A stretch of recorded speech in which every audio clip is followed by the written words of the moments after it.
오늘은 우리에게 주신 여호수아 24장 15절 말씀을 통해서요, 하나님 나라 세우기 가정편에 대해서 우리가 함께 은혜를 나누고자 합니다. 우리가 계속해서 시리즈 설교를 듣고 있어요. 하나님 나라를 우리의 삶과 우리의 모든 영역 속에 어떻게 세울 수 있을까? 주일에 말씀 듣고 주중에 제가 묵상 자료를 나눠드리고 실천 항목까지 기록해서 나눠드리고 있습니다. 여러분 주일 말씀 잘 들으시고요, 그 묵상 자료와 실천 항목들을 실천함으로 말미암아서요, 여러분들의 삶에 구체적으로 하나님 나라가 이루어지고 세워지기를 소망하고 실천할 수 있기를 바랍니다. 우리가 목장 중심으로 지금 이 묵상 내용이 나가고 있는데, 목장에 편성되지 않는 성도님들은 우리 큰빛교회 홈페이지를 통해서 그 내용을 받으실 수 있습니다. 이번 주도 동일하게 우리가 묵상 자료와 실천 자료가 나가는데, 그 자료들을 통해서 여러분들의 가정 안에 하나님 나라를 잘 세워나갈 수 있는 우리 성도님들 되시기를 바랍니다. 여러분, 우리가 가정하면요, 무엇이 떠오르세요? 어떤 분들은요, 가정하면 그냥 가족 구성원들이 모이는 생활 공간쯤으로 가정을 생각할 때가 있습니다. 어떤 분들은 하루 일과 속에서 굉장히 피곤하고 지친 몸이 안식할 수 있는 안식처 정도로 가정을 생각할 때가 있습니다. 그런데 하나님은 가정을 그와 같은 모습으로 세우지 않으셨습니다.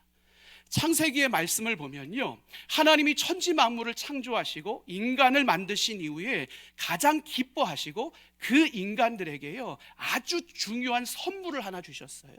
그 선물이 무엇이었습니까? 바로 가정 공동체였습니다. 하나님은 이 땅 가운데 그 어떤 제도나 그 어떤 기관을 먼저 세우셨던 것이 아니라 가정을 먼저 세우셨고, 가정을 통해서 하나님 나라의 역사를 이 땅 가운데 이루어 가기를 원하셨다는 것입니다. 그래서 하나님께서는 가정 가운데 아주 중요한 사명을 맡기셨습니다. 어떤 사명을 맡기셨어요? 생육하고 번성하여 땅에 충만하라. 여러분, 이 말씀의 의미가 무엇이에요? 단순히 자녀 많이 낳아라, 그리고 숫자를 확장해라, 이 의미입니까? 그렇지 않습니다. 하나님을 닮은 자들, 하나님을 경외하고 하나님을 예배하고 하나님의 말씀에 순종하며 하나님의 나라를 이 땅 가운데 세울 수 있는 믿음의 계승자들을 적극적으로 세워나가라는 거룩한 명령이 이 하나님이 우리 가정 공동체 가운데 주신 사명입니다. 여러분, 그러기에 가정 공동체는요, 생명의 시작과 동시에요, 하나님 나라의 믿음과 사명의 시작이 되는 공동체가 가정 공동체가 되어야 됨을 우리는 분명히 기억해야 됩니다. 그렇다면 오늘 우리의 가정의 모습은 어떻습니까? 하나님이 가정을 세우신 목적 그대로 우리의 가정이 은혜 가운데 믿음 안에서 사명 감당하는 공동체로 든든히 세워지고 있습니까?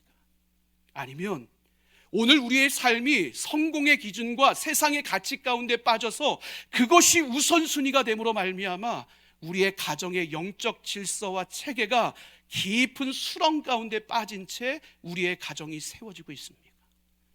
여러분, 우리가 분명히 기억해야 될 사실이 있는데, 가정은 하나님의 축복의 통로임과 동시에요, 사단의 적극적인 공격이 이루어지는 영적 전쟁터임을 우리는 분명히 기억해야 됩니다. 가정이 무너지면 교회가 무너집니다. 가정이 무너지면요, 하나님 나라의 역사가 중단될 수 있습니다. 사단은 누구보다 이 사실을 잘 알고 있습니다. 그러니 사단은 끊임없이 가정 가운데 어떤 일을 펼치고 있습니까? 가정의 소통을 단절시킵니다. 가정 안에 말씀의 문화를 그치게 합니다. 말씀 앞에서 멀어지게 하는 거예요. 가정 안에 끊임없이 불화와 갈등을 만들어냅니다. 이것이 사탄의 공격입니다. 그러므로 우리는 영적으로 늘 깨어 있어야 됩니다.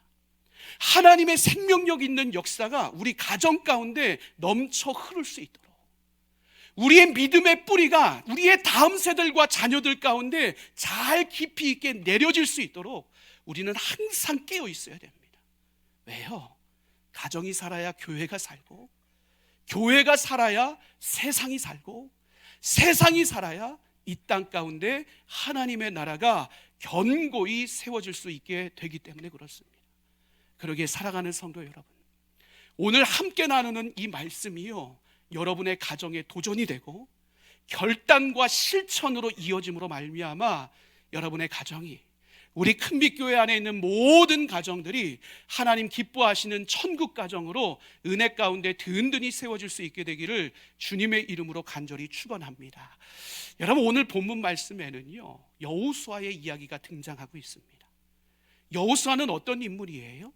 그 위대한 민족의 영웅이자 리더였던 모세의 뒤를 이어서요, 이스라엘 백성들을 가나안 땅으로 선하게 인도했던 신실한 영적 지도자가 여호수아였습니다. 그런 여호수아가요, 인생의 말미에 백성들을 모아놓고요, 자신 안에 있었던 귀한 마음들을 백성들한테 선포하기 시작합니다. 그 자리에서 여호수아가 선포한 내용이 무엇입니까? 전쟁에 승리하는 비법이 아니었습니다. 어떻게 하면 정치적으로 탁월한 리더십을 이끌어갈 수 있는지 그 전략적인 부분을 이야기한 것도 아니었습니다. 인생의 승리를 누리기 위해서 어떤 노하우를 가지고 이 땅을 살아가야 되는지 그것에 대한 선언을 한 것도 아닙니다. 오히려 여호수아는요, 모든 백성들을 모아놓고 그 백성들에게 이와 같은 선언을 합니다. 너희가 섬길 자를 오늘 선택하라. 나와 내 집은 오직 여호와만을 경외할 것이다. 이 믿음의 선언을 모든 백성들에게 분명하게 선포합니다. 여러분, 이 여호수아의 고백을 통해 우리가 주목해 봐야 될 것이 무엇이에요? 여호수아는 오늘 개인적인 믿음의 선포만을 하나님께 올려드리고 있지 않다라는 것입니다. 여호수아는 자신의 믿음도 중요했지만 더욱 중요한 것은 가족 모두가 함께 하나님께 드려지는 믿음의 결단이 더욱 중요하다라는 사실을 분명하게 인식하고 있었습니다.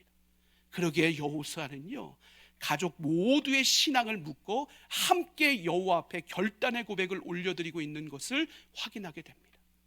이처럼 여호수아는 자신의 삶의 모든 상황 속에서, 환경 속에서 하나님의 나라가 자신의 가정 안에 먼저 이루어지기를 누구보다 원했고, 그 일을 위해 누구보다 헌신하며 치열한 영적 싸움을 싸워갔던 인물이었음을 우리는 분명하게 확인하게 됩니다. 여러분, 지금의 시대에 우리에게도 이 여호수아 같은 신앙의 결단이 반드시 필요합니다. 그 이유가 무엇이에요?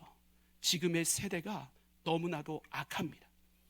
하나님의 질서가 세상의 가치에 밀려서 희미해지는 그와 같은 시대 속에서 우리가 삶을 살아가고 있습니다. 하나님의 뜻이 아니라 자신의 뜻이 자신의 삶의 주인공처럼 펼쳐지고 있는 것이 우리의 삶의 모습이 되었습니다. 그러니 어때요? 온전치 못한 사람들이 세워나가고 있는 사회, 온전치 못한 사람들이 세워나가고 있는 정치 체계, 온전치 못한 사람들이 세워나가고 있는 가정, 모든 관계와 체계와 질서들이 어둠 가운데 점점 빠져들고 마는 것이 지금의 시대의 모습임을 우리는 확인하게 됩니다. 여러분, 우리의 자녀들에게도 어떻습니까? 우리의 자녀들을 향한 수많은 유혹과 공격들이 얼마나 강력하게 우리 자녀들을 흔들어 놓고 있는지 모릅니다. 여러분, 이때 우리의 고백이 어떻게 돼야 될까요? 나만 예수 잘 믿고 잘 세워지겠습니다. 나만 믿음으로 견고한 삶을 살아가겠습니다가 아니라 나와 우리 가정은 오직 여호와만을 경외하는 삶을 살아가겠습니다. 나는 이 가정의 집단적인 신앙의 결단이 온전히 회복되어야 될 때가 바로 지금의 시대임을 우리는 기억할 수 있어야 된다는 사실이에요. 왜요? 앞서서도 잠시 설명했지만 여러분, 가정이 무너지면요, 우리의 삶의 모든 믿음의 전선들이요 다 속절없이 무너지기 때문에 그렇습니다. 근데 심각한 상태가 무엇인 줄 아세요? 2023년의 설문조사의 결과예요. 한국교회 기독교인들, 그들의 신앙의 이대들, 이들의 신앙의 계승률이요 30% 미만으로 결론이 나왔습니다. 이 결과가 의미하는 것이 무엇입니까? 부모는 신앙생활 잘 하고 있는데요, 그 부모의 신앙이요 자녀들에게 전수되지 않았다는 결론이 이 결과를 통해서 나오고 있는 거예요. 여러분, 우리는 이것을 심각하게 받아들일 수 있어야 돼요. 왜요? 성경 전체의 역사를 보면요, 하나님은 개인을 통해서도 역사하셨지만 대부분 아주 중요한 하나님의 일들을요 한 사람의 믿음을 통해서 가정을 이루고 그 가정을 통해서 이 땅 가운데 펼쳐가신 것이 하나님의 역사였음을 우리는 분명히 기억해야 됩니다. 여러분, 아브라함의 삶을 기억해 보세요. 하나님께서 아브라함을 부르고 세우셨습니다. 그리고 그에게 약속하신 것이 무엇이었어요? 내가 너를 통해서 모든 민족이 복을 받게 할 거야. 하나님의 약속이었습니다. 여러분, 이 하나님의 부르심은 개인적인 부르심이었습니까? 아니요. 이 약속 가운데는 어떤 고백이 담겨져 있는 거예요? 하나님께서 아브라함을 통해서 가정을 이루시고 이 가정을 통해서 믿음의 공동체를 시작하실 거라는 거예요. 그리고 이 믿음의 공동체인 가정을 통해서 하나님의 백성들을 끊임없이 형성해 나가는 출발점으로 삼겠다는 내용이 아브라함에게 하신 하나님의 축복의 약속이었습니다. 이것이 어떻게 실제로 드러났습니까? 아브라함의 그 선한 영향력을요, 이삭이 물려받았고, 이삭의 선한 영향력을 야곱이 물려받았고, 야곱의 영향력을 요셉이 물려받음으로 말미암았어요. 하나님은 그들의 믿음의 계보를 통해서 하나님 나라의 역사를 아름답게 이 땅 가운데 이루어 가셨음을 우리는 분명히 확인하게 됩니다. 이처럼 하나님은 한 사람의 믿음을 통해 가정을 이루셨고, 그 가정을 통해 하나님 나라의 출발점에서 그 모든 역사를 이루신 분임을 우리는 분명히 기억해야 됩니다. 모세의 삶은 어땠습니까? 모세에게는 아주 훌륭한 믿음의 어머니 요게벳이 있었습니다. 그 요게벳은 모든 아들들이 죽어가고 있는 그 상황 속에서도요, 목숨 걸고 아들을 지켰습니다. 왜요? 그 아들을 향한 하나님의 뜻을 분별했기 때문에요. 그리고 갈대 상자에 그 아들을 올려 그 강에 떠내려 보내면서도요, 그는 전적으로 하나님의 손에 이 아들을 맡겨드립니다. 그리고 계속해서 기도하며 마음을 그에게 쏟습니다. 하나님 어떤 은혜 주세요? 하나님의 선하신 인도하심으로 말미암아요, 모세를 통해서요, 모든 이스라엘 백성들이 출애굽하는 은혜의 도구로, 구원의 도구로 모세를 엄청나게 귀하게 사용하시는 것을 우리는 확인하게 됩니다. 한 어머니의 믿음이요, 자녀를 살렸고 가정을 견고하게 세워 이 가정을 통해 한 민족을 구원해내는 위대한 역사를 하나님은 이루셨다라는 사실이에요. 신약으로 넘어와 볼까요? 여러분, 하나님은요, 마리아와 요셉의 가정 가운데 예수님을 보내셨습니다. 그 가정 가운데 인간의 삶이 무엇인가를 습득하게 하셨습니다. 그것 가운데 헌신과 섬김과 겸손의 본을 보이면서 훈련되어지게 하셨고, 그 능력으로 하나님의 사역들을 감당하며 구원의 사역을 이루시게 하셨습니다. 하나님은 이처럼요, 우리 기독교의 신앙 가운데 아주 중요한 성육신의 사건조차도요, 가정을 통해서 이 땅 가운데 이루셨던 것을 우리는 분명히 확인하게 됩니다. 세상이 변했습니다. 환경이 변했습니다. 그럼에도 불구하고 하나님은 여전히 동일한 방법으로 하나님의 역사를 이루기를 원하십니다. 한 사람의 믿음을 통해 가정을 이루게 하시고, 그 가정을 통해 믿음의 계보가 이어지게 하시고, 그 믿음의 계보를 통해서 하나님 나라의 역사를 이 땅 가운데 분명하게 이루어 가기를 원하십니다. 사랑하는 성도 여러분, 이 위대한 하나님 나라의 역사가 바로 여러분 한 사람 한 사람을 통해 이 땅 가운데 이루어질 수 있음을 여러분 분명히 기억하시기를 바랍니다. 오늘 여러분이 가정 가운데 흩어져서 그 가정 가운데 보이는 믿음의 헌신과 수고와 땀 흘림이요, 오늘 우리 가정 안에 하나님 나라의 씨앗을 심을 수 있고 믿음의 영적 처전을 다시 세울 수 있는 힘과 능력이 됨을 여러분 절대로 잊지 마시기를 바랍니다. 그러므로 사랑하는 성도 여러분, 오늘 우리 안에 여호수아의 고백이 다시 회복될 수 있기를 간절히 소망합니다. 나와 내 집은 오직 여호와 하나님만을 경외하겠습니다. 이 믿음이요, 이 믿음의 고백과 선언이요, 머릿속에만 머물러 있지 않기를 바랍니다. 오늘 우리의 마음에 감동으로 작용할 수 있기를 바랍니다. 그리고 이것이 우리의 삶과 선택, 우리 가정의 우선순위에 아주 중요한 부분으로 실천되어질 수 있기를 간절히 소망합니다. 그럴 때 저와 여러분, 우리 모두의 가정이 하나님의 나라 가운데 견고히 세워지고 하나님의 은혜와 통치가 실제적으로 펼쳐지는 복된 천국 가정으로 은혜 가운데 든든히 세워질 수 있기를 주님의 이름으로 간절히 축원합니다. 여러분, 그렇다면 구체적으로 우리의 삶의 자리 가운데 어떻게 하면 우리의 가정이 믿음의 기초가 튼튼하게 견고하게 세워질 수 있고 그것으로 말미암아 우리 가정이 하나님 나라를 이루는 거룩한 통로로 쓰임받을 수 있을까? 여러분, 그 답에 대해서 하나님께서는요, 신명기 6장 6절과 7절 말씀을 통해서 우리에게 이렇게 말씀합니다. 우리 그 구절을 함께 읽겠습니다. 오늘 내가 내게 명하는 이 말씀을 너는 마음에 새기고 내 자녀에게 부지런히 가르치며 집에 앉았을 때에든지 길을 갈 때에든지 누워 있을 때에든지 일어날 때에든지 이 말씀을 강론할 것이며. 아멘. 여러분, 이미 우리가 너무나도 잘 알고 있는 익숙한 말씀입니다. 그런데 여기서 우리가 주목해 봐야 될 것이 있어요. 신앙 교육의 주체가 누구임에 대해서 하나님 말씀하세요? 부모라고 이야기를 합니다. 물론 우리의 자녀들의 신앙 양육은요, 교회 학교 교사들의 역량이 너무나도 중요합니다. 더불어서 공동체를 이끄는 영적인 리더십, 각 부서의 사역자들의 역할도 너무나도 중요합니다. 그런데 그 이전에 자녀들의 신앙교육은 누구로부터 시작되어야 됨을 분명히 하나님 말씀하세요. 부모로부터 시작되어야 됨을 하나님 분명하게 말씀하고 있다는 사실이에요. 왜요?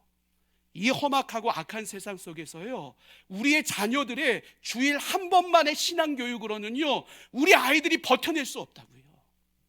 이 악한 세상 속에서 우리의 자녀들이 한 주일의 신앙교육으로 그 삶의 신앙교육이 끝나버리면요, 그들의 신앙교육이 건강하게 세워질 수 없다고요. 앞서서도 이야기했잖아요. 지금 우리의 자녀들이 맞닥뜨리고 있는 세상이 어때요? 악하다고요. 하루에도 수십 번씩 잘못된 정보와 유혹들이요, 우리 자녀들의 마음과 생각을 흐트러 놓는다고요. 여러분, 이와 같은 세상 속에서 우리 자녀들이요, 가정 안에서의 신앙의 교육을 잃어버리면요, 견고하게 힘을 얻고 세워질 수 없습니다. 여러분, 그렇기 때문에 오늘 우리가 가정 안에서 말씀을 묵상하는 것, 가정 안에서 함께 기도하는 것, 가정 안에서 함께 예배하는 것이 우리 가정과 자녀들을 지키는 강력한 영적 무기가 되고 생명이 양식이 된다는 사실을 우리는 절대로 잊지 말아야 됩니다. 여러분, 우리 성도님들 보면 가정 예배에 대해서 굉장히 부담 느끼시는 분들 참 많으신 것 같아요. 형식을 갖춰야 될 것 같고, 누군가는 말씀 전해야 되는데 내가 말씀을 전하다가 잘못 전하면 어떡하지? 이런 좀 갈등도 오고, 그래서 그 예배 드리는 것을 참 주저하시는 분들이 많은 것 같습니다. 여러분, 가정 안에서의 예배는요, 형식도 중요하죠. 그런데 형식보다요, 우리의 마음이 중심이 더욱더 중요하다는 사실을 기억하셔야 돼요. 저희 가정에서 예배 어떻게 드리는 줄 아세요? 정말 간단하게 드리거든요. 찬양 한 곡 불러요. 제가 원하는 곡을 하든지, 우리 자녀들이 아직 어리잖아요. 자녀들이 원하는 찬양을 선곡하면 그 찬양을 부릅니다. 찬양 끝나면 하루의 삶을 나눕니다. 어떤 일이 있었는지 나눠요. 근데 그 하루의 삶에 대한 이야기가 삶에 대한 이야기로만 그치면 예배가 아니죠. 그 삶 속에서 하나님이 어떻게 일하셨는지를 기억하고 감사하는 일을 합니다. 그리고 나서 뭐 개인의 기도의 제목이든 중보의 기도의 제목이든 기도하고 끝납니다. 어때요? 여러분들도 도전하실 만하지 않습니까? 여러분, 이 예배의 문화, 은혜의 문화, 그리고 함께하는 신앙의 문화를 우리 가정 안에 세워나가는 것이 너무나도 중요합니다. 삶의 이야기를 공유하고 그 안에서 하나님의 역사하심을 기억하고 감사하고 함께 기도하는 것, 그리고 잠자리에 들고 있는 이 자녀에게 가서 그 머리에 손을 얹고 축복 기도를 하는 이 작은 실천, 이 작은 실천들이요, 바로 하나님 나라를 세우는데 강력한 힘으로 발휘될 수 있다는 사실을요, 우리는 분명히 기억할 수 있어야 돼요. 여러분, 제가 지난번에도 한번 가정에 대해 설교하면서 이야기한 적이 있는 것 같은데요, 자녀들은요, 부모의 말을 통해서 신앙을 배우는 것이 아니라요, 부모의 삶을 통해서 신앙을 배운다고요. 삶의 문제 앞에 세상적인 방법 다 동원해서 그 문제를 풀기 위한 모습이 아니라 오늘 기도에 무릎 꿇고 하나님 안에서 방법을 찾는 그 모습 가운데 자녀들은 신앙을 배운다고요. 성공이 아니라 정직, 편리함이 아니라 불편하더라도 하나님의 뜻이 무엇인지를 발견해내고 그 뜻에 순종하기 위해 몸부림치는 부모의 모습, 여러분, 이 부모의 모습이요, 100번의 설교보다 가장 강력한 복음의 진리가 될 수 있다는 사실을요, 우리는 절대로 잊지 말아야 됩니다. 오늘 부모들이 눈물로 기도하는 그 기도의 무릎이요, 자녀들이 기도를 배우는 모습이 돼요.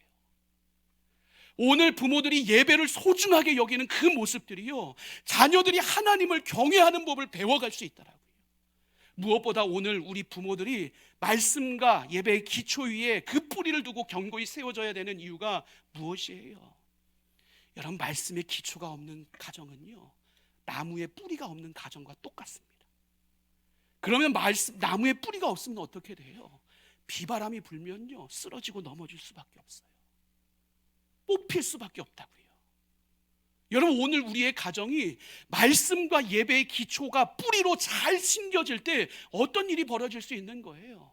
우리의 가정이 시냇가에 심은 나무처럼요, 철을 따라 열매를 맺고요, 어떤 비바람이 불고 시험과 환난이 다가올지라도 넉넉히 이겨낼 수 있는 힘이 바로 그 말씀과 예배의 뿌리로부터 우리 가운데 작용한다는 사실을요, 우리는 분명히 기억해야 됩니다. 그러기에 사랑하는 성도 여러분, 오늘 우리의 가정이 영적 재단으로 다시 세워지기를 결단할 수 있기를 바랍니다. 오늘 우리 가정 안에 찬양과 기도와 예배의 소리가 끊어지지 않는 영적 처소가 되기를 결단할 수 있는 여러분들의 삶이 되시기를 주님의 이름으로 간절히 축원합니다. 여러분, 적어도요, 여러분이 여러분의 가정의 마지막 성도가 되지는 않아야 되지 않겠습니까? 그런데 안타깝게도 한국교회에 그 일이 벌어지고 있다고요. 부모의 세대가 우리 가정의 마지막 성도가 되는 끔찍한 일이 이미 벌어지고 있다고요. 사랑하는 성도 여러분, 결단하고 실천해 하나님 나라를 우리 가정 안에 세워나갈 수 있기를 바랍니다. 그럴 때 여러분의 가정들이요, 믿음의 전술을 아름답게 대대손손 이어감으로 말미암아 우리 큰빛교회의 모든 가정들이 믿음의 명문 가문으로 은혜 가운데 든든히 세워질 수 있기를 주님의 이름으로 간절히 축원합니다.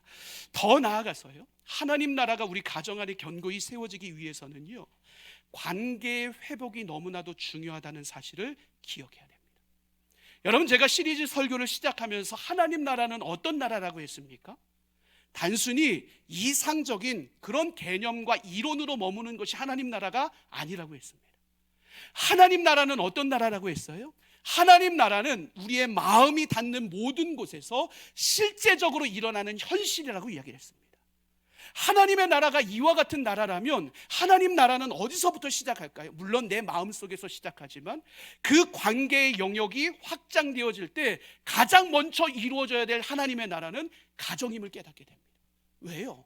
우리가 관계 맺고 있는 가장 가까운 사람이 가족이잖아요.